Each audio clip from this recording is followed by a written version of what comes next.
Hello students, आज हम study करेंगे एल्कीन बनाने की विधियाँ। एल्कीन को हम ओलेफिन भी कहते हैं।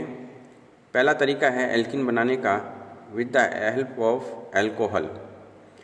देखिए, इसमें जो अल्कोहल है OH ग्रुप जहाँ जिस कार्बन से जुड़ा है वो है अल्फ़ा कार्बन, और अल्फ़ा कार्बन के पास में है बीटा कार्बन।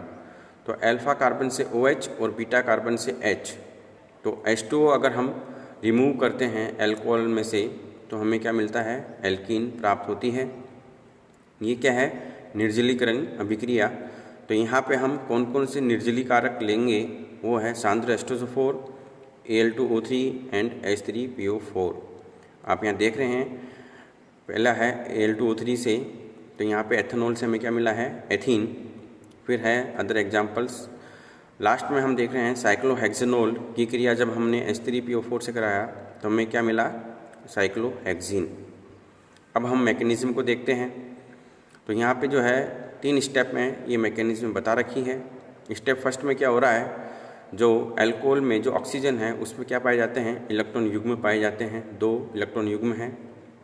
तो H+ क्या करेगा? ऑक्सीजन पे अटैक करता है और यहाँ पे जो है हमें प्रोटोनीकृत एथेनॉल प्राप्त होती है। ठीक है।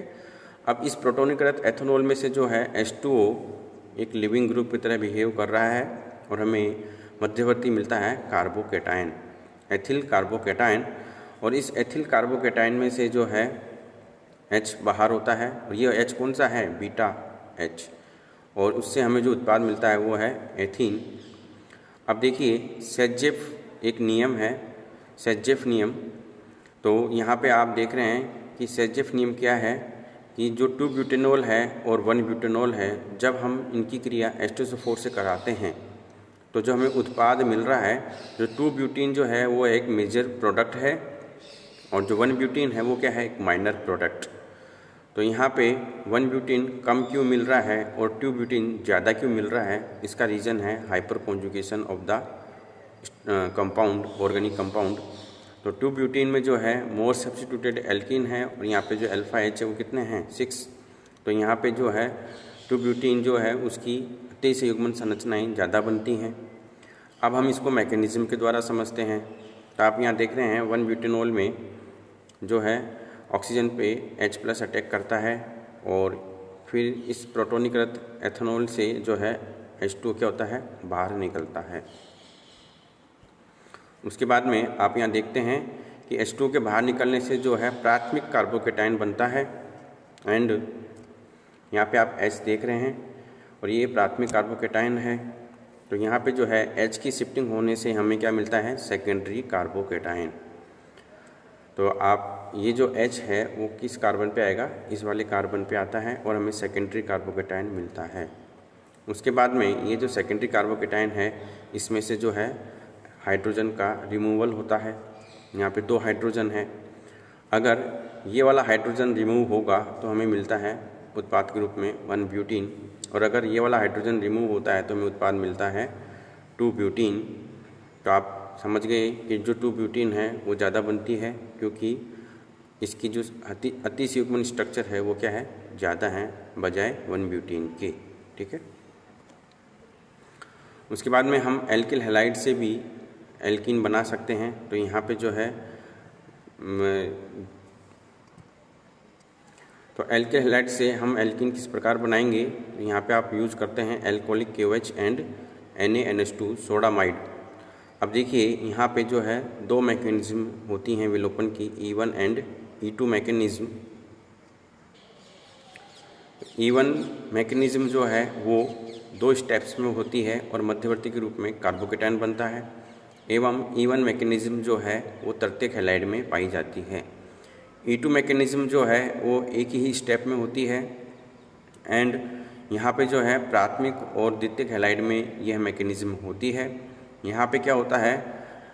हाइड्रोहैलोजनीकरण होता है। डेट मीन्स हाइड्रोजन के साथ में हैलोजन बाहर निकलती है और हम यहाँ पे जो है अभिकर्म के रूप में प्रयोग में लेते हैं एल्कोहलिक KOH और सोडामाइड NaNH2।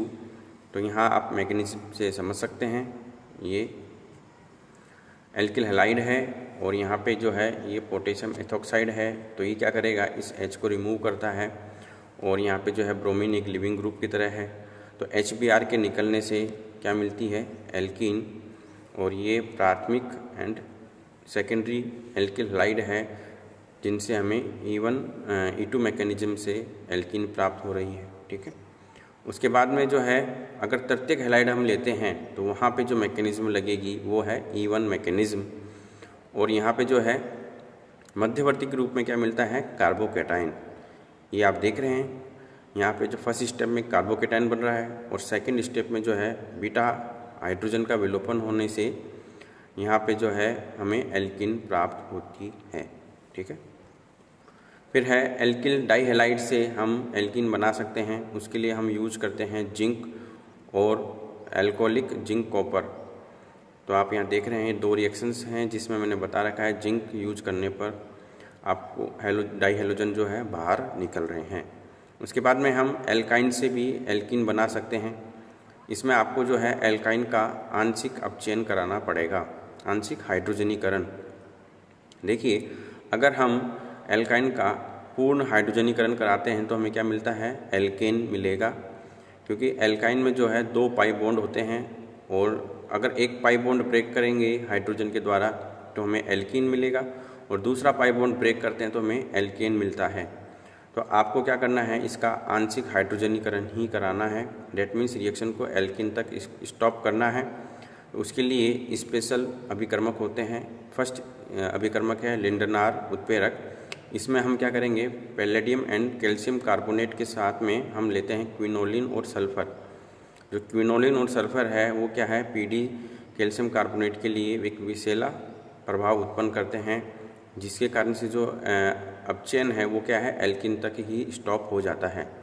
देखिए, जो लिंडनार उत्प्रेरक है उसकी विशेषता है कि ये जो हाइड्रोजन है ये सिस कंडीशन में जोड़ेगा। तो आपको जो है 2 ब्यूटाइन से जो उत्पाद मिल रहा है वो क्या मिल रहा है, सिस 2 ब्यूटीन मिल रहा है। उसके बाद में आप देखेंगे अगर हम बर्च रिडक्शन के द्वारा हम जो है एल्काइन का आंशिक हाइड्रोजनीकरण करवाते हैं तो हमें जो उत्पाद है वो क्या मिल रहा है, ट्रांस 2 ब्यूटीन। तो अगर लिंडनार उत्प्रेरक लेंगे तो हमें सिस उत्पाद मिलता है एल्काइन से, और अगर हमने बर्च रिडक्शन करवाया, बर्च रिडक्शन के लिए हम अभिकर्मक लेते हैं सोडियम एंड लिक्विड अमोनिया, तो हमें जो है उत्पाद ट्रांस मिलता है। मैकेनिज्म हम देखते हैं तो जो 2 ब्यूटाइन है जब उस पर सोडियम क्रिया करता है तो सोडियम से इलेक्ट्रॉन मुक्त होता है और वो कार्बन पे जाके कार्बन के संयोजकता कोष में जाके जुड़ जाता है, और साथ में जो है पाई बॉन्ड की शिफ्टिंग होती है। तो हमें क्या यहाँ क्या मिलता है, एक आयन मूलक मिलता है, ये देखिए। और फिर जो है कार्बन पे जो नेगेटिव चार्ज है वो क्या करता है, अमोनिया से H+ को लेता है और हमें एक मुक्त मूलक मिलता है, और ये सेम प्रोसेस दोबारा होता है। इस प्रकार हमें जो है ट्रांस 2 ब्यूटीन मिलती है। फिर है एस्टर के तापीय अपघटन से। तो यहाँ पे जो है जब हम एस्टर को गर्म करते हैं तो हमें क्या मिलती है, एल्कीन प्राप्त होती है। उसके बाद में है चतुष्क अमोनियम लवण से जो आयन है उसके तापीय अपघटन से भी हमें एल्कीन प्राप्त होती है। तो यहाँ पे जो है चतुष्क अमोनियम लवण जो है इस पे आपको रिएक्शन करवानी है क्षार के द्वारा, और इसमें जो बीटा हाइड्रोजन है वो क्या होता है, क्षार के द्वारा आकर्षित हो जाता है, और यहाँ पे जो है नाइट्रोजन और 3 एल्किल ग्रुप जो है यहाँ पे वो क्या हैं, लिविंग ग्रुप की तरह बिहेव करते हैं। तो आप यहाँ देख रहे हैं कि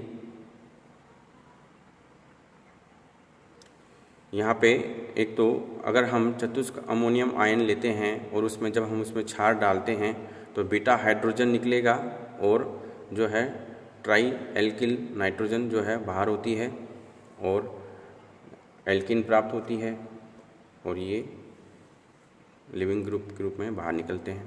ठीक है, यहाँ पे आप देख रहे हैं कि मध्यवर्ती के रूप में जो है कार्ब एनाइन बन रहा है, क्योंकि यहाँ पे बीटा हाइड्रोजन से क्या बाहर निकल रहा है, H+।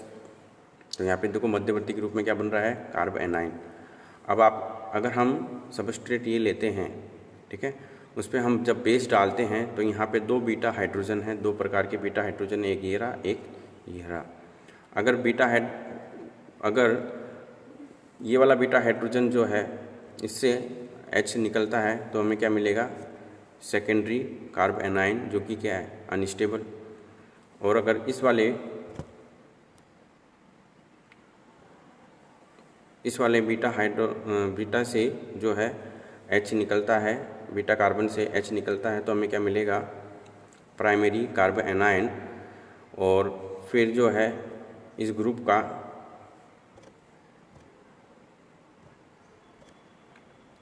का जो है लिविंग ग्रुप के रूप में ये बिहेव करता है। तो हमें क्या मिलेगी, जो मुख्य उत्पाद है यहाँ पे जो है, अब जो है 1-ब्यूटीन जो है मेजर प्रोडक्ट मिलती है, जबकि सेजेप में क्या था, मोर सब्स्टिट्यूटेड जो है मेजर प्रोडक्ट था। ठीक है। उसके बाद में है कोल्बे विद्युत अपघटन के द्वारा भी हम जो है एल्कीन प्राप्त कर सकते हैं, और ग्रिग्नार्ड अभिकर्मक की सहायता से भी हम जो है एल्कीन को प्राप्त कर सकते हैं। Thank you.